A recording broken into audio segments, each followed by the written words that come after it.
Au vaccinodrome du Stade de France, hier, certains adolescents ont fait l'école buissonnière.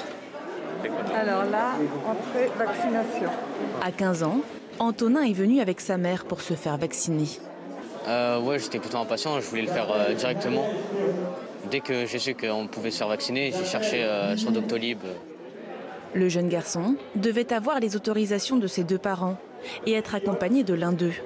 Pour sa maman, Betty, c'est un soulagement. Moi, je trouve que c'est bien qu'il soit vacciné le plus rapidement possible. Déjà, d'une pour lui, pour nous, pour sa mamie, pour tout son entourage. Et puis, il est vrai qu'il part en vacances au mois d'août et il est impératif qu'il soit vacciné. Les jeunes de 12 à 17 ans reçoivent tous le vaccin Pfizer-BioNTech. Le seul, pour le moment, autorisé aux mineurs par l'Agence européenne des médicaments. Rien que lundi, ça y est, c'est fait. 62 000 rendez-vous ont été pris pour des mineurs sur Doctolib. Une réussite, selon le ministre de la Santé.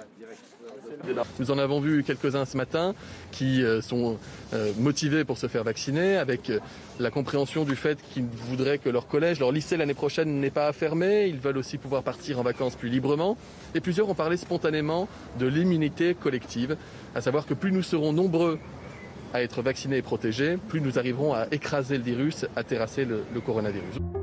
Pour atteindre l'immunité collective, il faudrait que 80% des Français soient immunisés. Pour l'instant, seulement 45% de la population a reçu une première dose de vaccin, soit 30 millions de personnes. Mais depuis quelques semaines, la vaccination ralentit. Dans ce vaccinodrome, à Douai, les sièges sont désespérément vides. Chaque jour, les 3/4 des rendez-vous ne trouvent pas preneur. On arrive peut-être sur la population des gens un peu plus sceptiques vis-à-vis du vaccin, et aussi on arrive sur la population des actifs qui sont souvent avec des emplois du temps chargés. Du coup là on essaye d'augmenter nos plages horaires, on continue, on va ouvrir jusqu'à 20h, on essaie de faire des nocturnes. Depuis fin mai, le nombre de rendez-vous pris sur Doctolib a diminué de moitié. Dans le viseur du gouvernement notamment, les plus de 65 ans, dont 20% ne sont toujours pas vaccinés.